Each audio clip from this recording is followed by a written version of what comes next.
Salamadou Baruch Hashem, on a le zro de continuer le Chok Emouna, Chelek Dalet, on est le 4 Elul dans le cycle annuel. Et on reprend le jardin de la foi, Gana Emouna, Ken. Et rappelez-vous qu'on travaillait sur les traits de caractère, en se rappelant que pour travailler tous les traits de caractère, et ben la racine de tout, c'est travailler la Emouna. On était sur la Parnassa, on était sur la dimension de l'avarice, de l'argent, de comment gérer tous les désirs de l'argent, etc. Donc, il nous dit le Rav, Shirié, un homme qui est Ma'amin, qui est croyant, eh ben, il a la émouna que c'est Hachem qui lui donne tout ce qu'il a au niveau de sa parnassa, de tout dans sa vie, en particulier de sa parnassa. Et il comprend donc que quoi? Que l'argent qu'Akadosh Baruch Hu, il lui a donné, elle ne lui appartient pas. Tu n'es pas le propriétaire de ton compte bancaire. Même s'il a marqué ton nom sur la carte bancaire et sur ton chéquier, ce n'est pas ton argent. Il est juste en dépôt chez toi. Kadosh Baruch Hu, il te l'a mis, tu es un garant, tu es un gardien. D'accord? Et Hachem, il te l'a mis pour que tu puisses l'utiliser de la bonne manière, d'après sa volonté qui est exprimée dans la Torah. Bien évidemment, un tel homme, s'il est un bon garant de l'argent d'Akadosh Baruch Hu, eh ben, il va faire attention à chaque shekel, chaque dollar, chaque euro qu'il va dépenser. Il va se dire, est-ce que j'ai le droit de le dépenser comme ça? Est-ce que c'est comme ça que le propriétaire de cet argent, il veut que j'utilise l'argent qu'il m'a confié, etc. Et il va donc réfléchir à chaque dépense, qu'est-ce que le propriétaire de l'argent, il veut. Et lorsqu'il voit que, lorsque Kadosh Baruch Hu, il voit que, eh ben, le garant de son argent, celui qui garde, le gardien de son argent, il lui est fidèle et qui fait une bonne utilisation de l'argent qu'il lui a donné, alors Kadosh Baruch Hu, il va le choisir et il va te choisir comme étant un canal de l'abondance d'Akadosh Baruch Hu, comme un canal par lequel la miséricorde d'Hachem va passer, l'argent qu'Hachem veut donner aux autres créatures, eh ben, elle va passer à travers toi. Parce qu'il voit que tu es le prolongement de la volonté d'Akadosh Baruch Hu. Et donc, il va te donner encore plus d'argent, que tu puisses encore plus la distribuer autour de toi, que tu puisses encore plus la répartir autour de toi, que ce soit pour la répartir pour ta femme, pour tes enfants, ou bien pour les autres créatures, les autres personnes qui sont autour de toi. Mais un homme que maintenant, il manque de Emouna, ou que sa Emouna, elle est endommagée, et qui pense que l'argent, c'est son petit butin personnel, c'est son gain qu'il a obtenu, Ken, ou bien Kadosh Baruch Hu, il pense que c'est Hachem qui lui a donné, il a la Emouna, mais il dit Hachem, il a donné que pour moi. C'est pour moi, c'est à moi. Ken. Et donc, il en fait qu'une utilisation personnelle, et qui va être radin, et qui va maintenant se réfréner dans le fait de pouvoir déverser autour de lui l'argent qu'Hachem lui a donné envers sa femme, envers ses enfants, Ken, envers le Ham Israël en général. Alors que Kadosh Baruch Hu, il dit, je ne peux pas compter sur lui. Celui-là, c'est un mauvais gestionnaire, celui-là. Il ne se calque pas sur ma volonté. Il est en train de faire ce qu'il a envie avec cet argent et pas ce que j'ai envie. Ken. Et des fois, Kadosh Baruch Hu, il peut désirer retirer l'argent à cette personne-là et la mettre chez quelqu'un d'autre. Quelqu'un qui gère mieux l'argent, qui est un meilleur gestionnaire dans les intérêts d'Akadosh Baruch Hu. Comme c'est marqué avec l'histoire du rabbi de Abta. Une histoire extraordinaire du rabbi de Abta Zatzal, qu'une fois, écoutez bien, cette histoire, elle est un peu effrayante, mais elle est extraordinaire et elle donne beaucoup, beaucoup de morale. Une fois, il y a un pauvre qui est venu le voir, qui avait besoin de marier sa fille. Il avait besoin d'une somme d'argent énorme. Et qu'est-ce qu'il a? Il est parti voir le rabbi de Abta. Et le rabbi l'a envoyé voir un grand riche. Il a dit, va voir ce riche. Et il lui a donné une lettre, une askama du rabbi, comme quoi je te demande de donner telle somme d'argent directement à ce pauvre-là pour marier sa fille. Le pauvre, il est parti. Il est parti sous les ordres du rabbi. Il va voir le riche, il tape à la porte, il monte la lettre, etc. Le riche, il ouvre la porte, il lit la lettre, il voit ce qui est marqué. Et Mamash, il se met à exploser de colère, vient tout rouge. Après, il se tourne vers le pauvre et il lui dit, il lui rend sa lettre comme ça. Et il lui dit, Mamash, avec de la colère, mais pour qui il se prend ton rave? C'est qui ton rabbi là? Pour qui il se prend de me demander une somme aussi astronomique? Moi, quoi, je suis obligé de l'écouter. Il est qui pour que je fasse la demande? Encore, s'il m'avait demandé une somme un peu plus raisonnable, j'aurais pu entendre. S'il m'avait demandé, s'il vous plaît, machin, avec un langage un peu de courtoisie, ok. Mais là, il vient, il m'écrit une lettre sèche comme ça, où il m'écrit très brièvement, voilà, je te demande de donner tant d'argent, une somme énorme pour un tel que je ne connais même pas pour marier sa fille. Va lui dire que je ne suis pas obligé de l'écouter. Le pauvre, Misken, il repart comme ça, honteux, de la maison du riche, une main devant, une main derrière avec sa lettre. Il retourne voir le rabbi de Haftar. Il lui raconte ce qui s'est passé chez le riche. Et là, le rabbi, il a fait oh, il a soupiré, mâche, de déception de la réaction de ce riche-là. Et il s'est tourné vers le pauvre et il lui a dit regarde, c'est quoi, va voir un de mes élèves à moi. Et il lui dit voilà, et tu lui demandes, tu dis que je lui demandais qu'il te donne telle somme. Une somme qui était beaucoup plus petite que la somme qui était prévue initialement pour le riche. Et donc le pauvre, il va voir cet élève-là et il arrive, il voit une maison comme ça de miskin, un peu une maison à mâche des gens qui ont de niveau social très, très, très modéré, voire presque misérable. Et si même une somme comme ça, j'ai l'archouma, j'ai la honte de lui demander une telle somme. Je vois déjà qu'ils sont, lui et sa femme, dans une petite maison comme ça et tout. Mais il s'est dit, bon, c'est le rave qui m'envoie, etc. Il rentre dans la maison et il transmet la lettre du Rabbi à son élève et la suite à suivre dans le shiur de demain. Et oui, des fois, il faut vous tenir un peu en haleine. On fonctionne comme ça. On continue avec le livre à travers non, pas à travers son forêt, le livre Le Jardin des Louanges, Sha'arav B'Shalab Bet Hashem Yitbarach. Donc les amis, on reprend donc dans cette notion du bitachon qu'on travaillait ensemble ces derniers jours. Il nous dit, c'est ça la Emouna Pshuta le Rav. La foi simple, c'est quoi? Que même si maintenant il y a une voix céleste qui sort et qui vient te voir, un prophète qui vient même, un prophète qui vient devant toi, et tu dis, tu sais, toi, il n'y a pas de réparation, tu es foutu, tu n'as pas le monde futur, Hachem, il ne t'aime pas, tu ne vaux rien, dans le ciel, tu es une catastrophe, c'est irréparable ce que tu as fait, etc. Même si tu dois arriver, ta Emouna, elle doit dire que même si c'est une telle réalité qui vient devant toi, vraiment, ta Eliawanavi, il vient, il te parle comme ça. Mamash. À plus forte raison, il dit le Rav, c'est que des pensées dans ta tête qui te parlent comme ça. Pas tous les jours qu'on va voir Eliawanavi qui vient nous dire des choses pareilles. Souvent, c'est des pensées qui viennent dans la tête. Tu dois te renforcer dans ta Emouna et te dire, qu'est-ce qu'elle dit la Emouna? Hachem, il m'aime toujours. Tout est pour le bien. Il n'y a pas de mal dans ce monde-là du tout. Et un homme, il doit arriver à la prise de décision à l'intérieur de lui-même que peu importe ce qu'on va lui dire, peu importe, malgré tout, il va continuer à désirer servir Hachem. Je dois dire Hachem, je m'en fous. Je m'en fous, parce que même si Rabbi Nachman, il se lève demain, il me dit ça sur moi, et il me dit ça, je continuerai à te servir. Je continuerai à te servir et je vais te servir, Ibn Shaolam, même sans aucun mérite, même sans aucune récompense, même sans monde futur, rien du tout, même si je ne progresse pas, même si je ne vois pas d'amélioration, je continuerai à vouloir désirer te servir. Et tout homme qui veut maintenant, ou femme, faire teshuva, et une vraie teshuva parfaite, il doit être très très fort dans ce point qu'on est en train de voir ensemble aujourd'hui. Parce que comme ça, on a reçu de Rabbeinu Akadosh, Rabbi Nachman de Breslev, que c'est impossible de servir véritablement Akadosh Baruch Hu sans cette prise de décision-là, de dire quoi? Hachem, je suis prêt à te servir sans aucun olam haba, aucun monde futur.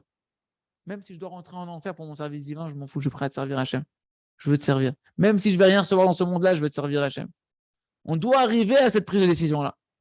Et en particulier dans notre génération, à nous, que c'est impossible de revenir à Bilchouva sans passer l'épreuve de Elisha Acher, Elisha Ben Avouya, le maître de Rabbi Meir qui a complètement tourné, qui est rentré dans le paradis, dans les secrets de la Torah, le maître de Rabbi Meir Balanès, qui a complètement tourné. Vous savez pourquoi il a tourné?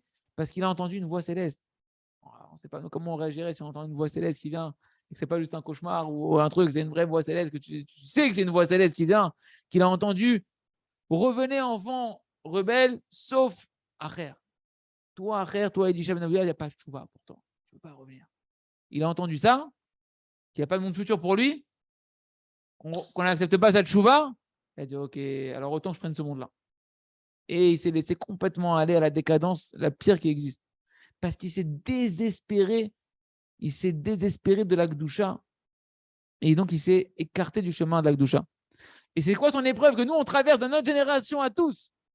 C'est que si jamais tu entends des voix comme ça, et chacun il en entend tous les jours des voix comme ça, que tu fais le contraire de Elisha Ben Avouya, d'être même ce qu'il dit Rabbi Nachman, que Enchoum Yehush, et que tu vas être fort dans ta tête de dire non, je décide que malgré tout, je veux servir Hachem, même si je n'ai pas de monde futur, même si ma tchouva, ils n'en veulent pas là-haut.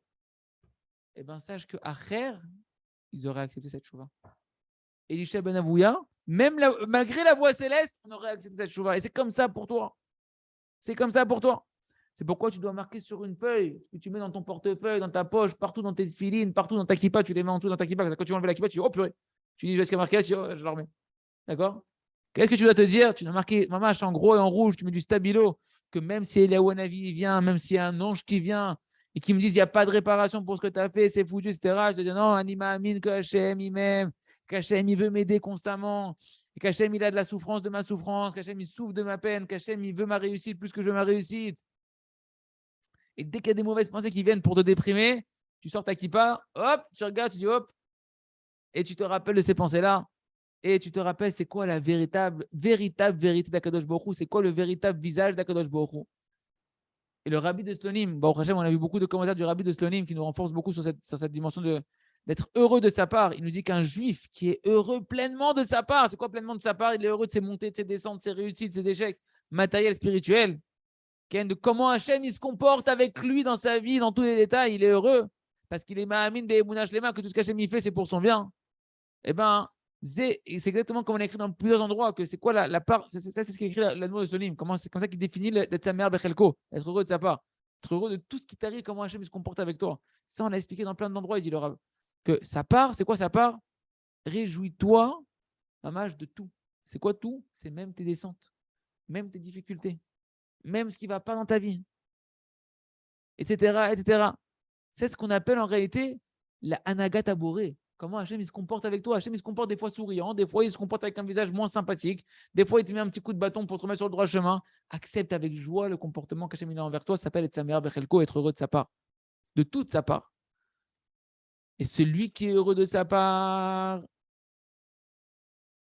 eh ben, il est heureux de toute sa vie entière, et même de la partie difficile et obscure de sa vie, dans ce qui ne va pas comme il voudrait, dans ce qui ne s'arrange pas comme il voudrait, dans ce qui se retarde. Tu dis, attends, mais c'est pas possible. Combien de temps je vais attendre pour que ça se débloque?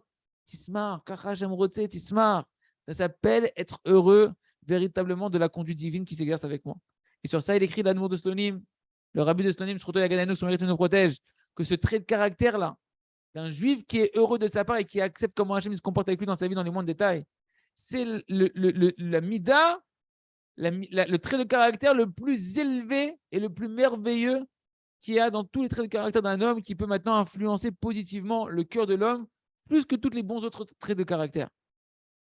Et ça, les amis, on doit tous arriver à aspirer à arriver à la Emouna qu'il avait le Baal Shem Tov.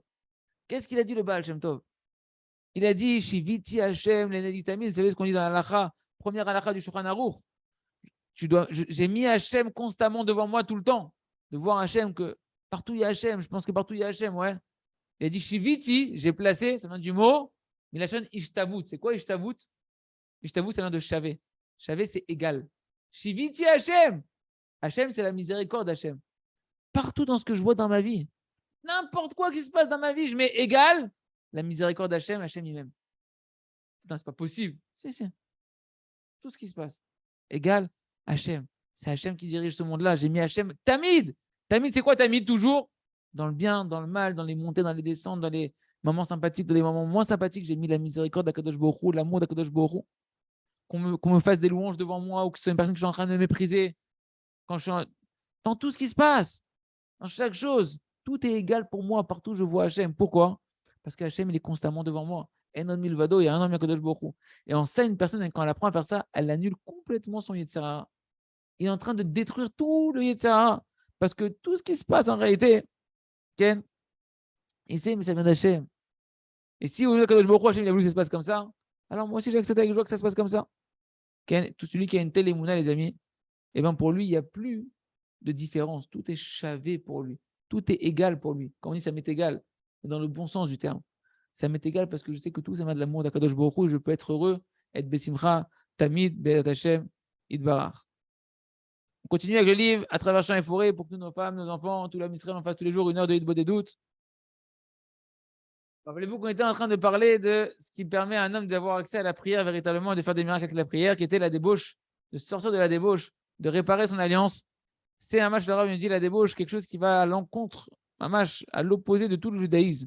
Pourquoi Bilam Aracha, quel conseil il a donné à Balak pour faire trébucher le Ham Israël, pour pouvoir attaquer le Ham Israël, c'est de les faire tomber dans la débauche. Il leur a dit parce que le Dieu d'Israël, il haït la débauche. Encore une fois, attention, il haït pas le Ham Israël qui tombe dans la débauche, il haït la débauche.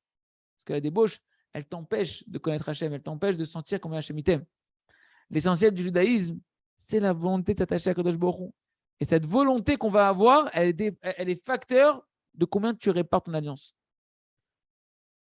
Plus, et maintenant, le fait que la débauche, c'est quoi? C'est un amour, c'est une forme de désir très très fort, mais pour des choses animales. Ouais. C'est une mamage de désir et de l'amour pour le contraire de la Kedusha.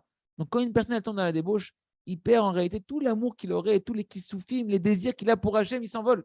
Parce que tu les as investis, cet amour et ces désirs-là, dans autre chose. Au lieu de les mettre dans la Torah, dans la Tfila, dans les mitzvot, eh ben, tu les as mis dans autre chose. Et donc, automatiquement, tu vas t'éloigner mamage à l'opposé de la Tfila, de la Hitbo des doutes, que c'est l'expression la plus haute de la Emouna. C'est marqué dans le Zohar Kadosh que l'essentiel de l'épreuve dans laquelle un homme il est mis à l'épreuve dans ce monde-là. Pourquoi tu es dans ce monde-là? C'est quoi l'épreuve de ce monde-là? C'est pour être mis à l'épreuve dans la débauche, dans les pulsions charnelles. Pour les femmes, de la tenue vestimentaire, pour les hommes, les yeux, etc. Et donc, de là, on comprend donc que si c'est l'essentiel de l'épreuve d'un homme, donc c'est essentiellement ici que va se jouer la Emouna, puisque le but de la vie d'un homme sur terre, c'est sa Emouna, c'est sa foi. Donc, il y a une interdépendance très, très forte entre la débauche et la préservation de l'alliance et la Emouna. Et donc, l'un dépend de l'autre. Et l'explication est la suivante. Vu que l'essentiel de la débauche, elle est dans les yeux. Comme dit Rabbi Nachman, tout commence dans les yeux. Et que les yeux, la préservation des yeux, c'est ce qu'on appelle la Emouna Shlema. C'est d'avoir une foi totale. Qu'un homme, il sait que le monde, il ne m'appartient pas. Je n'ai pas regardé ce qui est chez les autres. Et une personne, il sait qu'il n'est qu'une créature. Et qu'il y a d'autres créatures qui ont été créées. Et qu'il y a des choses qui ont été créées pour elle. Pour telle personne, ça c'est sa voiture à lui, c'est sa maison à lui, c'est sa femme à lui. Qu'est-ce que je vais regarder sa voiture à lui? Qu'est-ce que je vais convoiter sa femme à lui? Qu'est-ce que je vais convoiter sa maison? Il a une émouna shlema que chacun, Hachem lui donne ce qu'il a besoin pour sa mission, donc il préserve ses yeux. Il ne regarde pas ce qui ne lui appartient pas. Ken. C'est pourquoi celui qui préserve ses yeux, on l'appelle comment? On l'appelle Geva et Naïm. Quelqu'un qui a un regard hautain. Parce qu'il pense qu'il est le maître du monde. Hey. Ah, j'aime bien cette voiture, j'aime bien sa baraque à lui, sa femme aussi, ses gosses. Reste dans ton Hachem, il t'a donné, il t'a créé, il t'a mis ce que tu as besoin pour le connaître, Kadosh Baruch Hu. Mais c'est où? Tout ne t'appartient pas. Donc une personne, elle s'est préservée ses yeux parce qu'elle a la Emouna. Et donc il ne désire pas ce qu'il y a chez les autres. Il ne désire pas la femme de l'autre. Comme c'est marqué dans l'écouter Moharan, dans la Torah 54, il dit Rabbi Nachman, quand une personne regarde ce qui ne lui appartient pas, ça tue son cœur. Ça tue son cœur il s'éteint. Hachem continuera de voir demain que justement en préservant ses yeux, le cœur il s'ouvre, la émouna elle s'ouvre, et donc la tfila qui dépend du cœur elle s'ouvre, et une personne elle peut avoir accès à la prière et à faire des miracles par la tfila. Bet Hashem Id Barach. Continue avec le livre Gana Chochma. On reprend donc dans les mots le conte de Rabbi Nachman, on est à la fin du conte, et voilà que le Premier ministre, qui est le Tam, qui est maintenant le simple de notre histoire, est devenu le Premier ministre, et il voit que son ami il est encore empêtré dans de l'hérésie, etc., alors qu'il est dans l'enfer depuis des années, etc. Il se met à le gronder, il dit quoi? Tu es encore en train de t'empêtrer dans ta philosophie et tes mensonges. Tu ne crois toujours donc en rien, Ken. Et tu penses encore que ces gens qui sont devant là, là où tu te trouves, ce sont des êtres humains qui sont en train de te faire souffrir.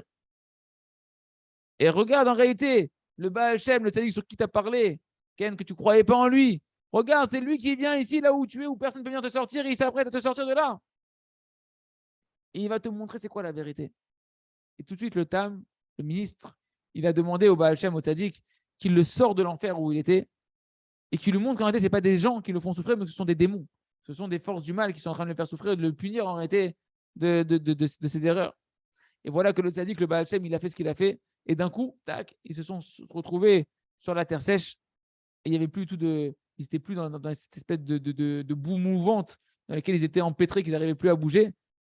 Et ils se sont rendus compte que c'était des démons qui étaient autour d'eux, ils n'étaient plus là. Et tous les démons, ils se sont vaporisés. Et là, le Chacham, il a reconnu la vérité. Il a été obligé, malgré lui, de reconnaître que tout est vrai, qu'il y a un roi, qu'il y a un tzaddik, etc. Et reconnaître toute son erreur. Fin de citation du conte de Rabbi Nachman.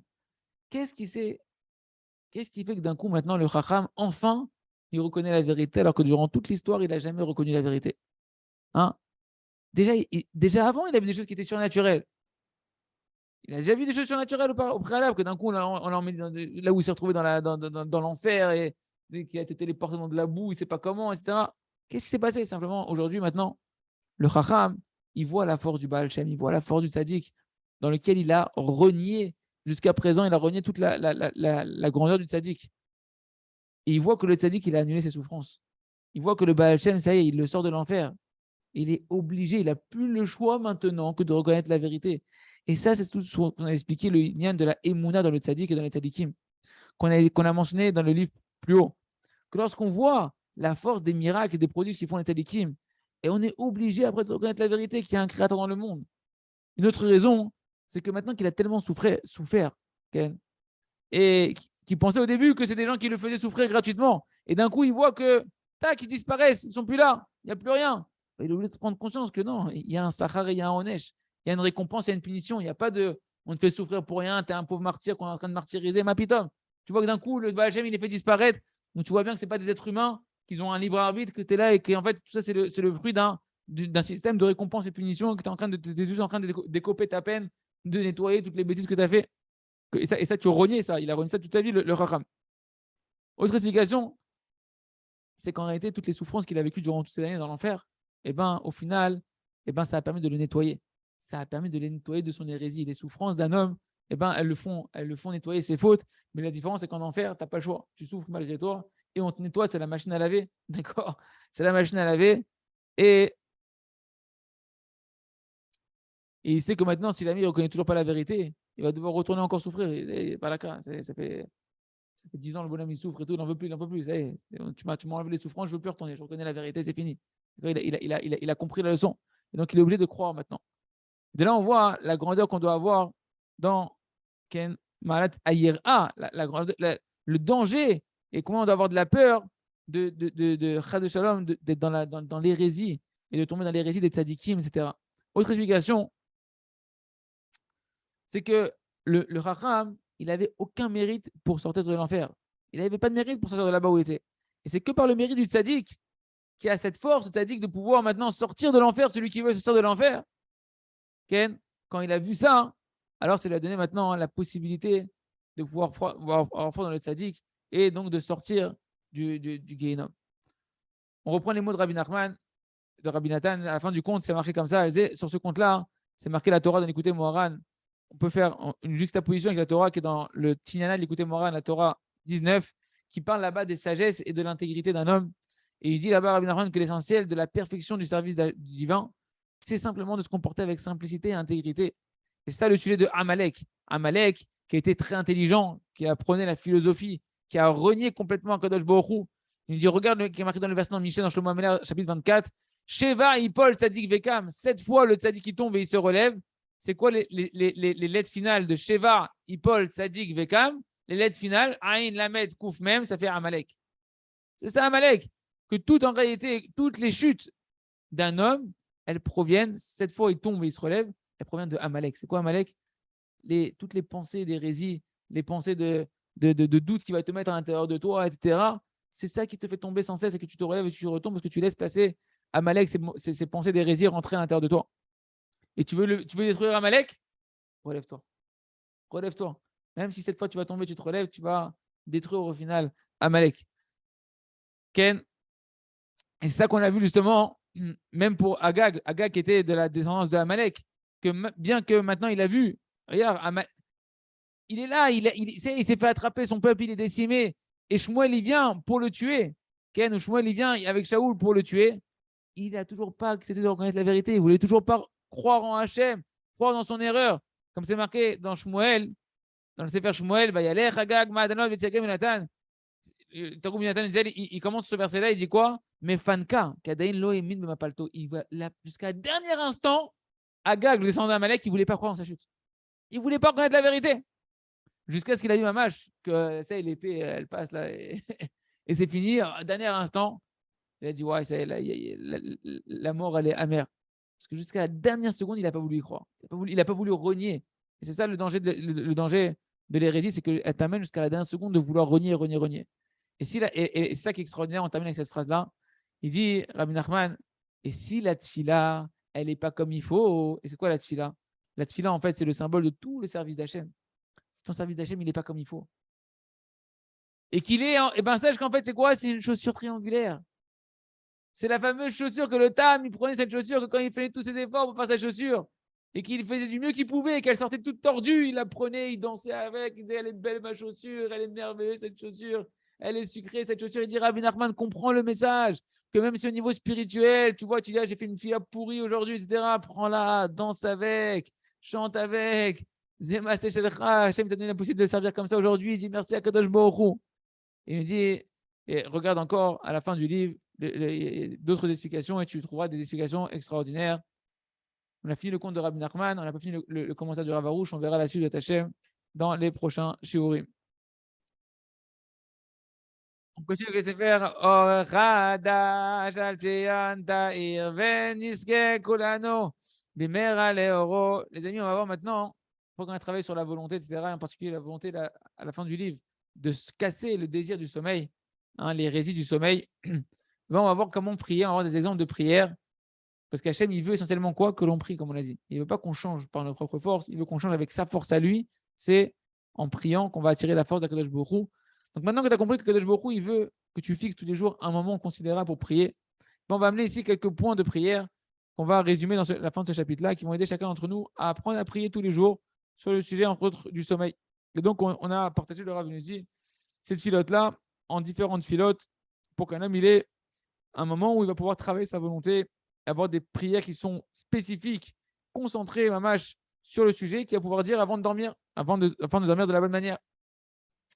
Et en réalité, ces prières-là, on peut les dire constamment, mais vu que vu qu'il y a beaucoup de filotes, on n'a pas voulu non plus alourdir trop le lecteur avant de dormir, donc on a mis juste un petit concentré de prière, afin qu'une personne puisse s'habituer avant de dormir, de prendre ces prières-là et de travailler pour pouvoir se préparer au danger du sommeil, de ne pas partir dans les forces du mal quand on va dormir, mais bien partir à être attaché à Kadosh Baruch Hu.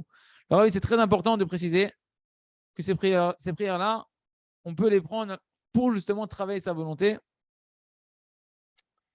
afin de recevoir des exemples, des exemples pour avoir après des nouvelles paroles, pour parler à Kadosh Baruch Hu. Mais il ne faut pas voir ces prières-là comme un remplacement de l'aïd des doutes. Ce n'est pas parce que tu as des prières qui sont écrites, alors ça y est, maintenant je ne fais plus de doutes sur ce sujet-là. Non, c'est juste des exemples pour t'aider à travailler ta volonté sur le sujet-là, comme l'écouter de filote. D'ailleurs, beaucoup des filotes qui vont être ici, qui proviennent du l'écouter de filote. Donc, il y a des filotes qui vont venir du l'écouter de filote, des filotes que le Rav il a écrit lui-même, etc. Ou bien qui viennent des sources de Torah qu'on a citées dans le livre, qui vont être mises sous forme de prière. Et c'est en réalité un résumé un petit peu de tout ce livre-là. Parce que dedans, dans ces prières-là, vous allez voir qu'on va voir ensemble, il y a des exemples de comment travailler sa volonté. Un exemple vivant, comment transformer l'étude en prière. On a fait un livre entier d'études, comment tu le transformes en prière et comment, mamash, l'étude, elle peut réveiller un homme à vouloir prier à Kadosh Baruch Hu pour changer.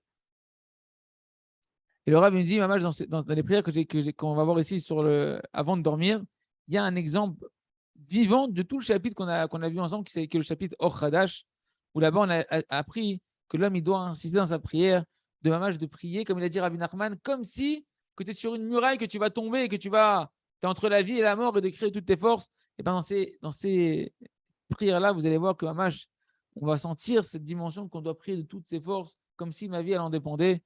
Hachem, que chacun il puisse travailler ces prières-là sur le sommeil et prendre surtout ça comme un exemple pour chacun travailler un trait de caractère, un mauvais désir qui veut quitter Be'at Hashem Idbarach. On termine Be'at Hashem avec le livre Ganaga Agouim, le jardin des languissements, le conte de Rabbi Nachman sur la princesse disparue. On reprend le conte et voilà que donc maintenant le second du roi il rentre dans la forteresse, bien qu'il y ait tous les gardes et il arrive à rentrer sans que personne ne l'arrête, etc. Et il voit là-bas le roi, on a vu, et il voit qu'il y a toutes sortes de délices, toutes sortes de bons repas. Et il se tient là-bas, il commence à manger. Il s'allonge tranquillement dans un petit coin pour voir qu'est-ce qui se passe. Il va être un peu spectateur de ce qui se passe là-bas. Qu'est-ce que ça veut dire? Il s'est tenu debout là-bas. Il dit le Rav Arush. Pourquoi il a dit Ahmad? Il s'est tenu debout. On sait que dans la Gemara, à chaque fois qu'il y a le mot Omed, ça veut dire qu'on s'est tenu debout pour prier. Comment on dit la prière? La Hamida. Se tenir debout. Ken. Et donc on voit durant tout le conte en réalité que le second du roi, il ne faisait rien sans prière. Tout ce qu'il faisait, en fait, il veut nous dire à Ibn Arman, il le faisait avec la prière. Et même ici, il a prié avant de manger. C'est qu'après qu'il est parti manger, il est parti se reposer, s'allonger, etc. Parce qu'il a prié. Ken. Et le second du roi, on voit qu'il va, il s'assoit dans un coin pour voir qu'est-ce qui va se passer. Pourquoi il fait ça? Pourquoi il a besoin de s'asseoir pour contempler un peu ce qui se passe? Plusieurs raisons, le Rav nous dit. Première chose, il ne sait pas où il est. Il découvre l'endroit. Il ne sait pas la nature de cet endroit-là, où est-ce qu'il a atterri. D'accord? Et donc, il ne veut pas non plus se faire voir directement, se faire sentir, etc. On prête trop attention à lui, on se mette à lui parler. C'est pas avec qui il va parler. Il ne connaît personne, il ne sait même pas qu'est-ce qu'il fait là, quels sont les gens qui sont ici. Est-ce que c'est des bonnes personnes, des mauvaises personnes? Peut-être c'est bien de se lier avec eux, peut-être c'est pas bien de faire des liens avec eux, etc. Donc, il se met dans un coin et commence un peu à prendre un peu la température de l'endroit. Deuxième raison, parce que c'est pas du derrière c'est pas des bonnes manières. Tu viens dans un endroit que tu connais pas, où on te connaît pas, et tu dois te faire discret, tu dois pas déranger, tu dois chercher à déranger personne, tu dois pas commencer à te mêler des choses qui te regardent pas. Malheureusement, il y a des gens qui viennent dans un endroit et on les a jamais vus, ils viennent, ils commencent à rentrer, ils se mêlent de tout ce qui se passe ici. Reste tranquille, on ne te connaît pas, fais-toi petit, apprends à faire ta place. Troisième raison, parce que c'est une dimension de savoir, c'est marqué, tu dois être discret et pudique avec Hachem, ton Dieu. C'est marqué dans Micha, Vav, qu'un homme, il doit apprendre de servir Kadosh Baruch Hu sans être grossier, sans se faire voir. Ken, il vaut mieux aller s'allonger dans un petit coin et qu'on ne te voie pas plutôt que tu es là et que tu te fais sentir. Continue le conte dans les mots de Rabbi Nachman. Et voilà qu'il a vu que le roi, et ça c'est ce que tu disais hier David, il a vu que le roi, il a demandé à ce qu'on amène la reine. Et ils sont partis et ils l'ont amenée. Et là, il y avait un grand bruit, une grande joie extraordinaire, des chanteurs, des musiciens, etc. Parce qu'ils étaient en train de faire revenir la reine. Et ils lui ont mis une chaise, un trône, elle s'est assise dessus. Et c'était, tout d'un coup, il voit la reine arriver et il se rend compte, le second du roi, c'est la princesse. C'est la fameuse princesse qui a disparu, qu'il recherche depuis tant d'années. Et il la voit ici. Il l'a reconnue. Et la reine, elle a jeté un coup d'œil, elle voit qu'il y a quelqu'un qui la regarde bizarrement, qui est assis là-bas dans le coin, et elle se dit, ouais, celui-là, je vois que dans ses yeux qu'il m'a reconnu, il sait qui je suis. Elle se lève de sa chaise, elle va le voir, elle le secoue comme ça, elle lui pose la question, dis-moi, tu me connais?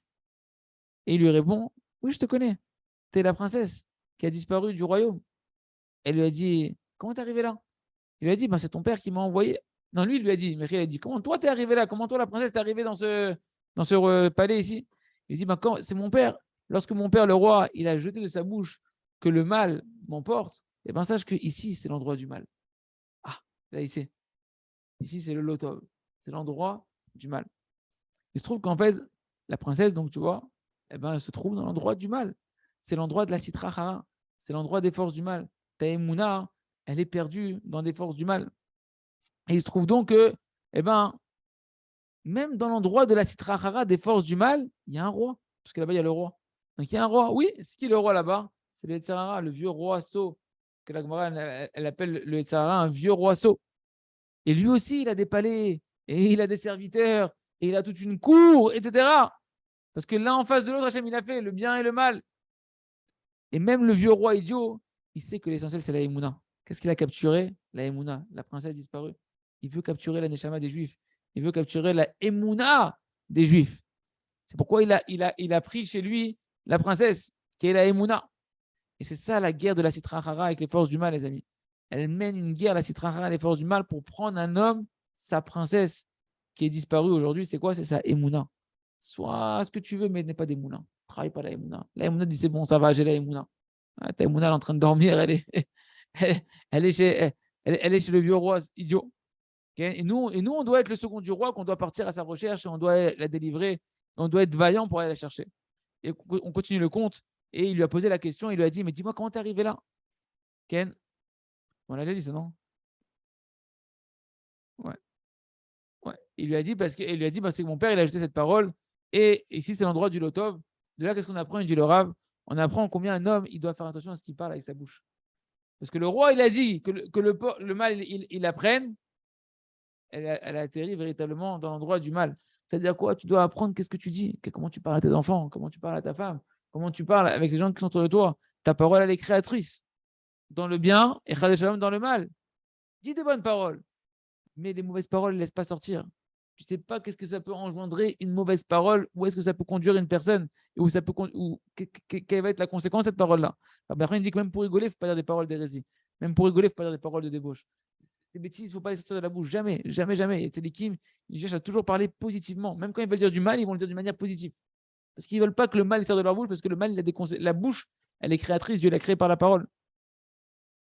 Et tu vois que le roi, c'est Akadosh Baruch Hu, en parlant, au final, la princesse, elle s'est retrouvée, la Neshama, la princesse, la Emouna, elle s'est retrouvée enfermée dans les forces du mal, dans l'endroit du mal.